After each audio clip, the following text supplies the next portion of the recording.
Сум научена да, кога ќе ми дадат задача да ја сработам, значи јас ќе одам директно во клинч со работодавците. Реално, мене ми е првично, јас знам дека државата треба да стори се што може за својот поединец, но ќе се обидам овој пат, заедно со детската амбасада, да видиме што ние можеме да сториме за државата. Оно што е забележително е тоа дека се овие деца дискриминирани, затоа што просто работодавците немаат доверба во нив, однапред ги осудуваат дека се вакви или онакви, затоа што сметаат дека се во наводници известни криминалци, дека не се доволно одговорни кон својата работа, ако им ја дадеш, ако ги вработиш, значи однапред се осудени на пропаст. А од друга страна, како сакате да не бидат, кога тие после 4-та година, мислам и воопшто, сега ние нема да зборуваме за системот, затоа што тоа не ни интересира, нека си се бават оние за кои што си се одговорни. Како сакате да имаат доверба работодавците, кога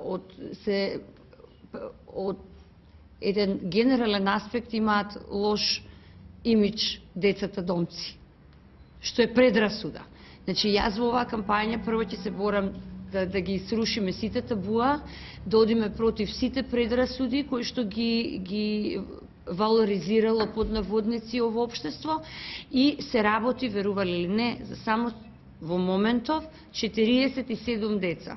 Па има да ископам под земјата и ќе помогнам на овие деца заедно со моите другари од детската амбасада Меđaš да им најдеме место на овие деца, затоа што во суштина просто да докажеме и на другите дека они знаат да работат, знаат да почитуваат, се луѓе како и сите нас, дека знаете како, јас имам по синето 2 деца, но тие имале късмет.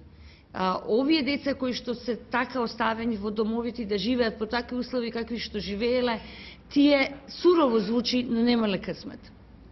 Значи, просто сакам да допре до ушите на сите работодавци. Јас ќе одиме и тет-а-тет да разговараме, затоа што имаат средно образование, ќе разговараме значи со угостители, со фризери, со тие што имаат супермаркети, нас единствен кој што лик реално и кој што е познат е градоначалникот на општина Центар, кој што им го продолжува договорот, не знам, на известни домци кои што работат во неговите супермаркети во Тинекс, но реално било кој од домците да прашате и да направите ресерч, сите ќе ви го кажат едното: не гледаат со други очи. Тоа не смееме како луѓе да си го дозволиме. Тие се исто како нас.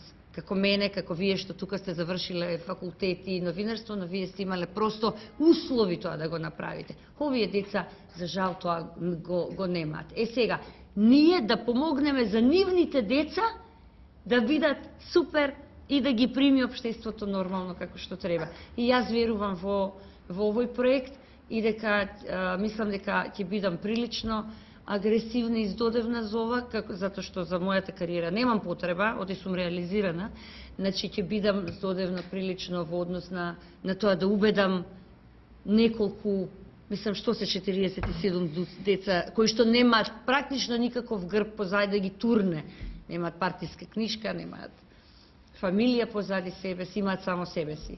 Но кај сега не имаат и тука нас, па ќе помогнеме колку што може и не колку што може, него нема граници, мора да се помогне. Ти благодарам, Весна, тука покрај нас се младинците кои